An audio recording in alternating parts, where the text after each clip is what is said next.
of this study. So we all know that is a very new emerging psychometric factor ever since individual differences in EFL classroom has been concerned. In this study, we try to look at the impact of ER, or what condition has an ER program has created to that can affect them or trigger one's willingness to write. By conceptualizing the two previous models, talking about some factors that might influence one's willingness to write, we further explore and open for emerging themes to be taken into consideration as well. So this guided us with our free research questions, including what are the effects of extensive reading on EFL learner writing, on this EFL learner writing complexity, accuracy, and fluency. The second one, we would try to look at his perceived benefits of ER on his writing proficiency. And finally, we want to explore what factors influence his willingness to write in this course. So the conceptual framework that I talked to you about, that I will explain later, is CEF triad.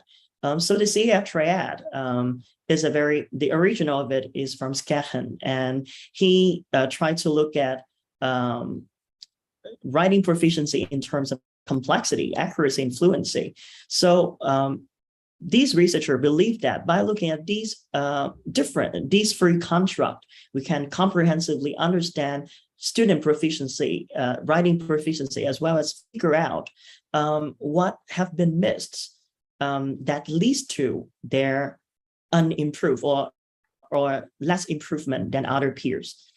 So we can see here complexity is measured by the number of classes per T units, or the works per classes, and the ratio of dependent classes to classes.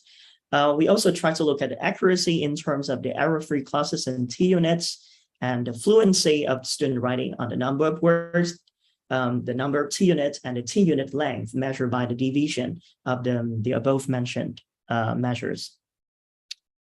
About willingness to write. So actually it's a subcontract of willingness to communicate. So simply we can define as the engagement in writing at the writer free will and their choice. So previous studies have showcased a lot of factors that might influence one's willingness to write, including the interest, the competence, their autonomy, their attitudes toward writing, as well as their motivation. This group of researchers in 2019 also looked at willingness to write based on different purposes.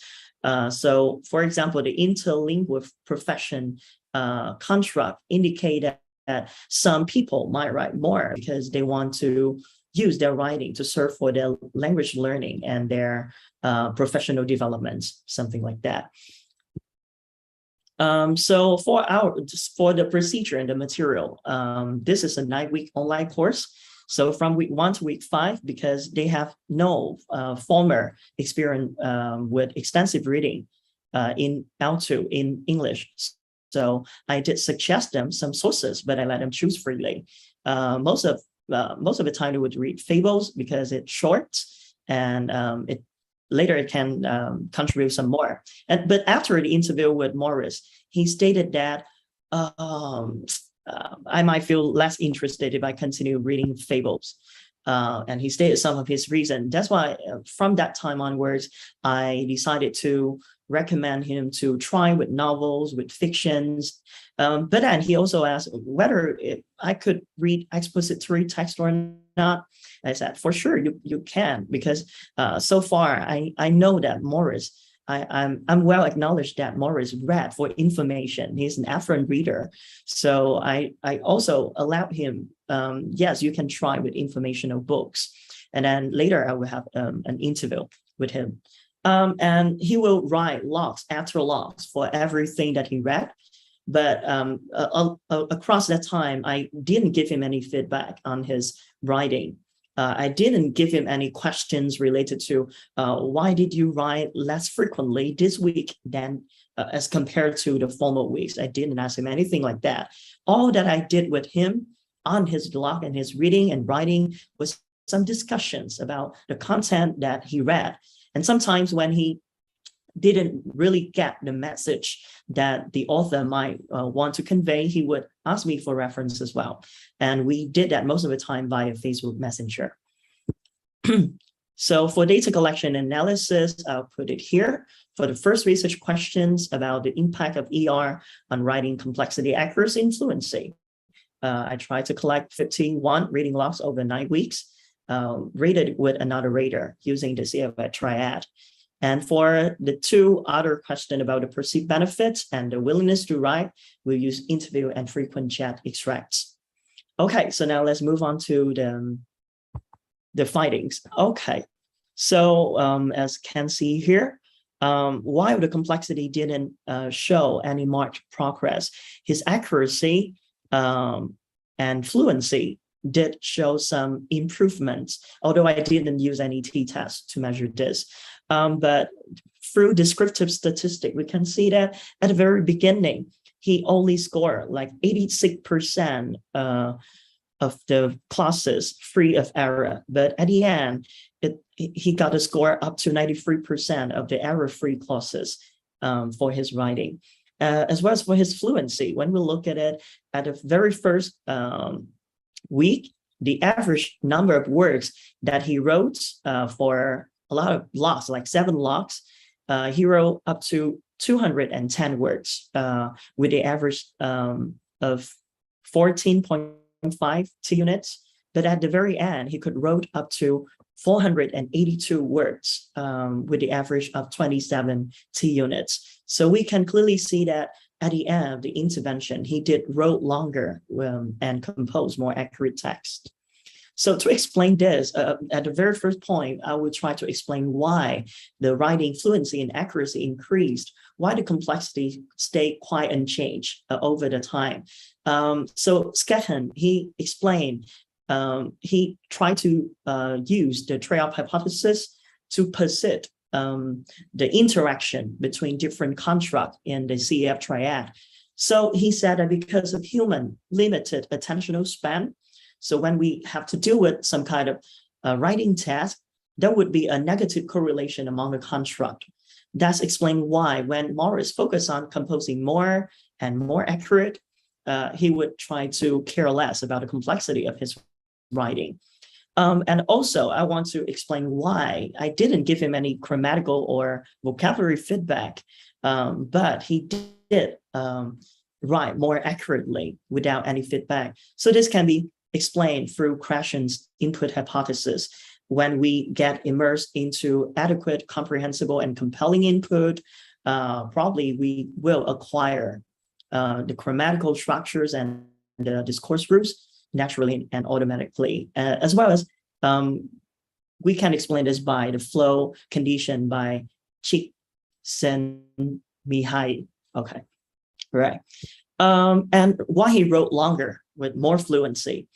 So for sure, because he get exposed to increased brain access over time, and he has the choice. He had the right to choose what he wants to read. So this partly explains why he wrote longer as well over time.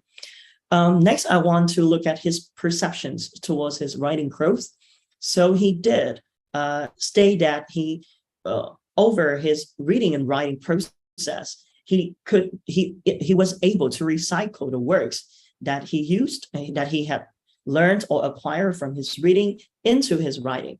And then over time, he could also wrote faster, express his idea more fluently, and also he was also able to organize his idea coherently. And he also tried to reflect upon what he had read and develop better use of verb tenses. So from his responses, we have these themes emerge. So he stated about vocabulary use and grammar improvement. So this is quite echo with a quantitative finding of writing accuracy.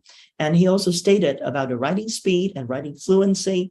So he did perceive that ER helped him with the writing fluency as well. But the 2 new emerging themes from the qualitative data was the idea organization and text interaction. So we'll further look into this. So first, let's talk about text interaction.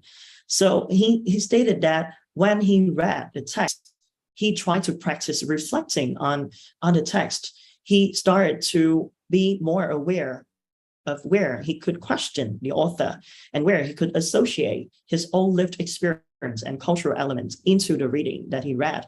This is quite well explained by the reader-response theory by Rosenblatt as well. However, Husna in 2017 found that extensive reading could boost the reader's critical thinking, which further facilitate the reading output. So this further explains why Morris in our study did practice reflection on his reading and writing. And also for the organization part, Morris said that he not only organized the ideas in his writing better, but he also said that he know which idea he could try to pick out to put in his writing. And he also tried to practice rereading what he wrote so that he could clearly know that his writing is comprehensible. So Brown in 1987 listed some elements for metacognitive skill, including planning, monitoring, evaluating, and revising, which quite correlate or which quite similar to the things that Morris said that he has done during his reading extensively.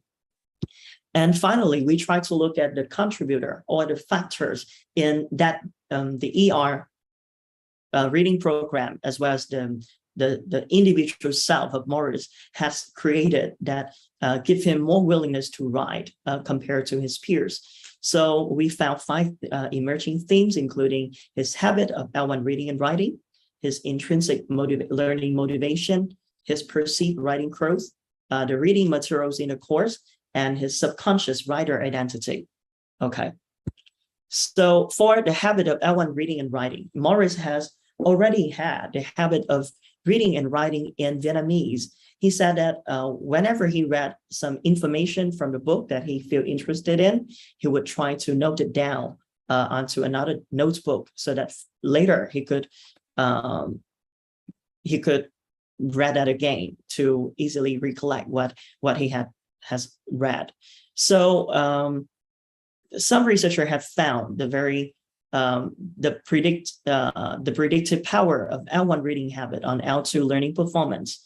And other researcher also found that willingness to communicate mediated by foreign language anxiety could correlate with L2 writing proficiency.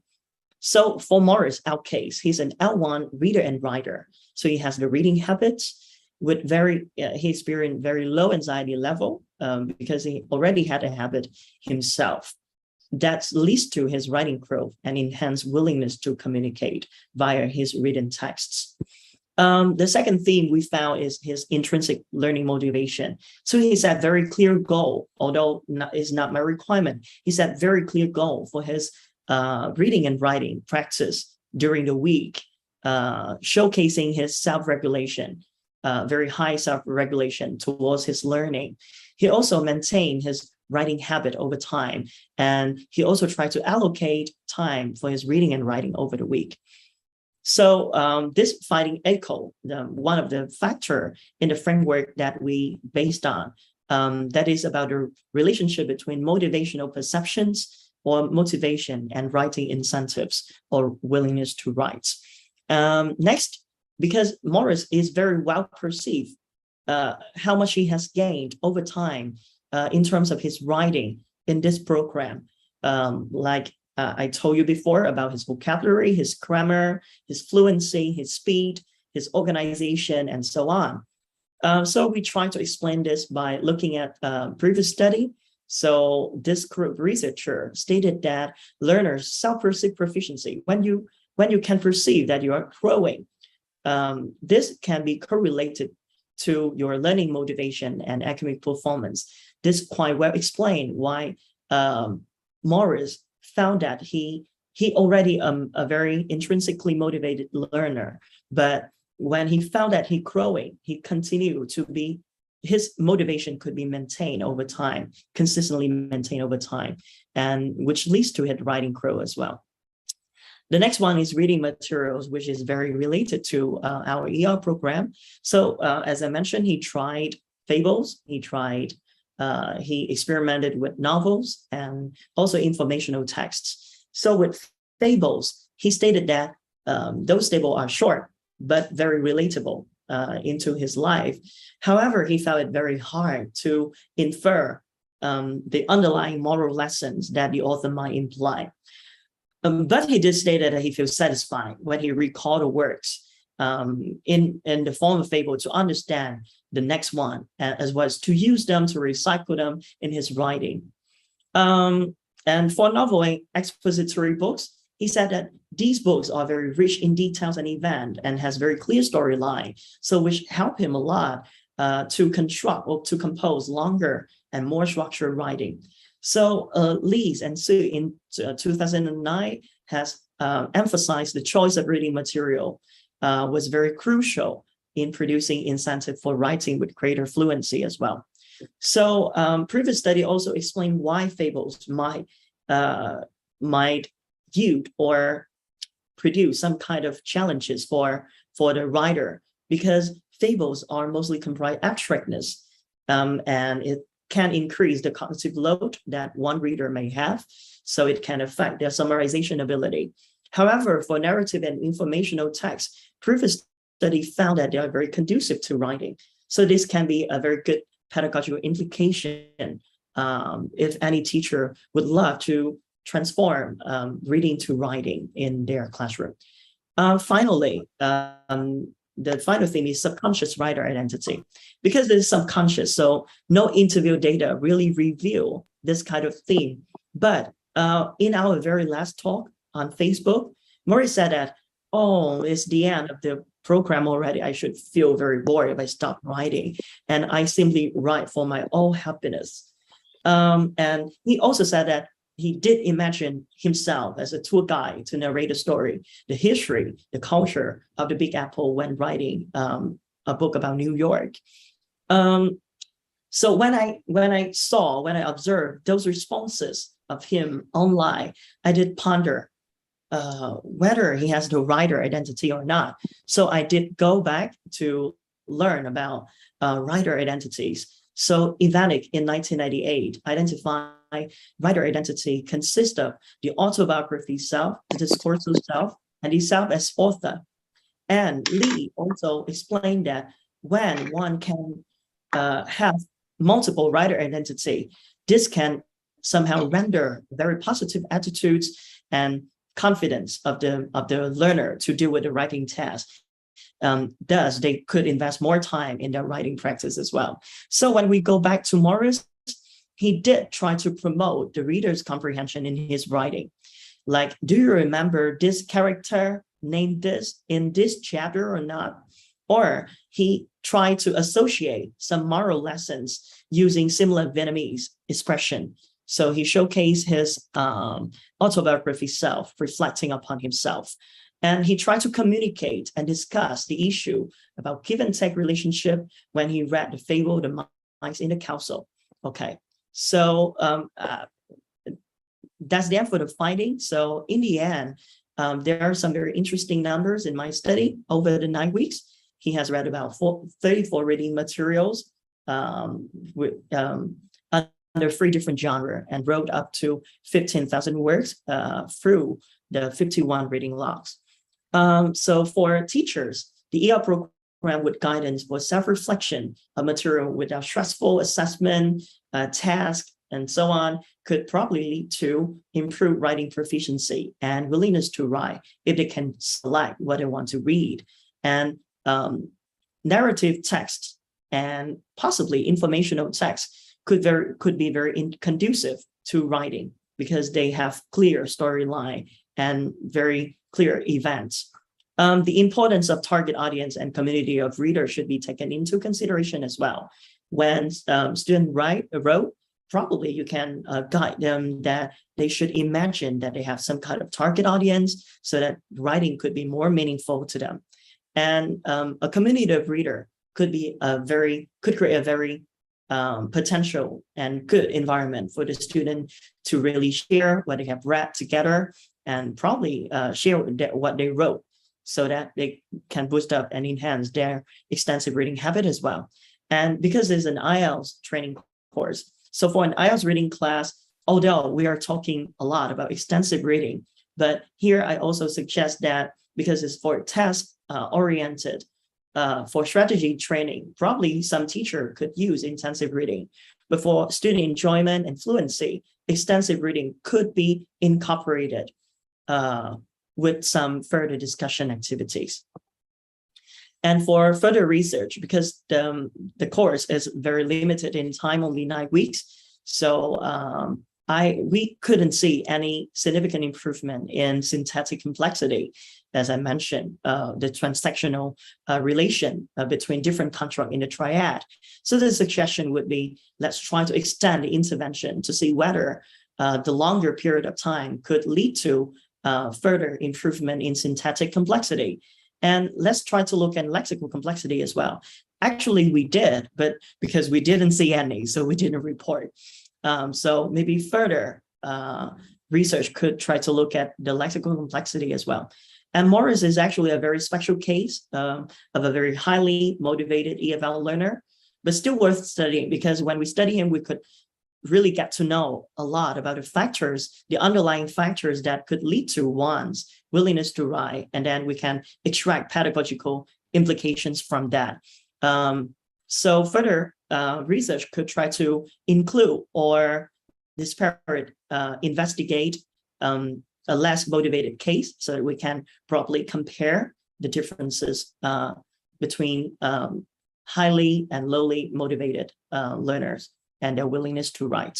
So that's the end of my presentation and our study. So